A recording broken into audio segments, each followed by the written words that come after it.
వ్యవసాయంలో అధిక దిగుబడులు రావాలంటే యంత్రాలను ప్రవేశపెట్టుకోవాలి.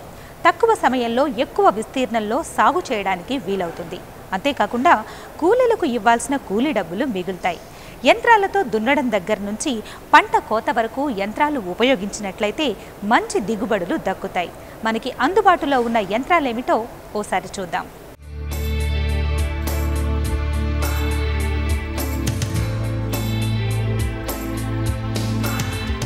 రాను రాను కూలీల కొరత తీవ్రమైపోతోంది. దీనివల్ల అదునులో చేయాల్సిన పనులు చేయలేక రైతులు సతమతమవుతున్నారు. ఏ పంటనైనా అదునులో విత్తుకుంటేనే కదా ఆశించిన దిగుబడులు వస్తాయి. కూలీల కొరత వల్ల పంట విత్తుకునే సమయాన్ని వాయిదా వేసుకుంటే దాని ప్రభావం పంటల దిగుబడులపై పడుతోంది. అందువల్ల ముందుగా మనం సాగు చేయాలనుకుంటున్న నేలను ట్రాక్టర్తో లోతుగా మెత్తగా కలియదున్నాలి. సాలుకు అడ్డంగా కూడా దున్నుకోవాలి.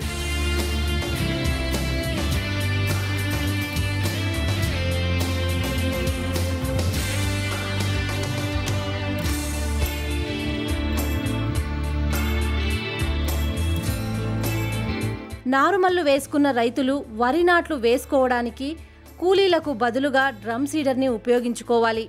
దీంతో నాట్లు వేసుకోవాలి. దీనివల్ల ఎన్ని ఎకరాల్లోనైనా నాట్లను త్వరగా పూర్తి చేసుకోవచ్చు. 1 గంట నుంచి 2 గంటల లోపు ఎకరా పొలంలో నాట్లు వేసుకోవడం దీనివల్ల సాధ్యమవుతుంది.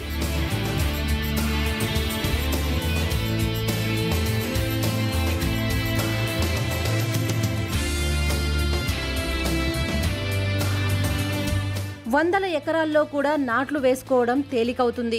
డ్రమ్ సీడర్ వల్ల పొలంలో మొక్కల సాంద్రత అనుకున్న స్థాయిలో ఉంటుంది. కాబట్టి 1 ఎకరాలో ఉండాల్సిన మొక్కల సంఖ్యను సాధించడం డ్రమ్ సీడర్తో సాధ్యమవుతుంది.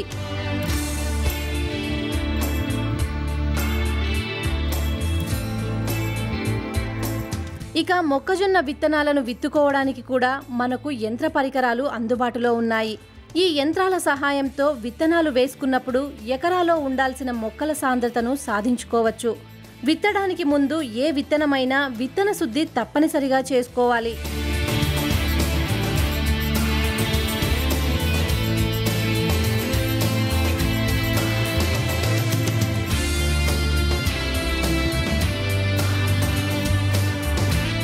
శాస్త్రవేత్తలే కాదు, రైతులు కూడా అందుబాటులో ఉన్న పరికరాలను ఉపయోగించి కొత్త యంత్ర పరికరాలను తయారు చేయడానికి పాటుపడుతున్నారు. గురువయ్య అనే రైతు ఊహాశక్తి నుంచి రూపుదిద్దుకున్నదే మొక్కజొన్న విత్తే యంత్రం. దీని పనితీరు రైతులను ఎంతగానో ఆకట్టుకుంటోంది. ట్రాక్టర్కు బిగించిన ఈ యంత్రం సహాయంతో చకచకా విత్తనాలను విత్తుకోవచ్చు.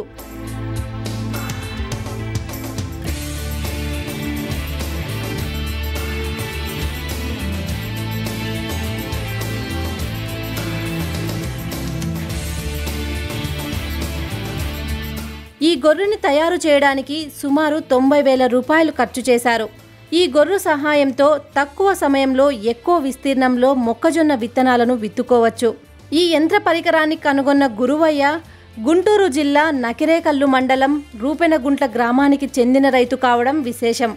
ఈ పరికరం తయారు చేసిన గురువయ్యకు ఓ సంస్థ నుంచి 3 లక్షల రివార్డు కూడా దక్కింది.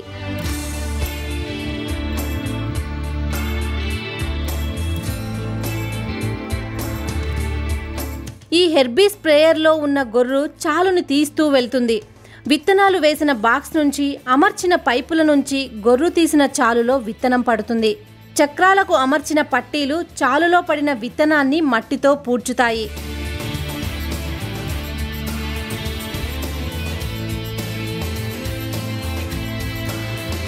యంత్రాల సాయంతో వ్యవసాయ పనులు చేసుకుంటే కాలంతో పాటు ఆర్థికంగా కూడా రైతులకు కలిసి వస్తుంది. పెరుగుతున్న జనాభాకు అనుగుణంగా దిగుబడులు సాధించడం దీంతో సాధ్యమవుతుంది. ప్రతి రైతు తాము పండించే పంటలను ఆధునిక యంత్ర పరికరాల సాయంతో పండించుకున్నట్లయితే దేశంలో ఆహార కొరత ఉండనే ఉండదు.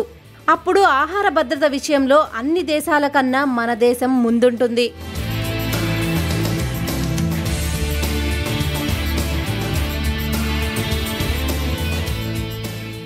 15,000 ఎకరాలు ఎయిర్పోర్ట్ పేరిట తీసుకోవడం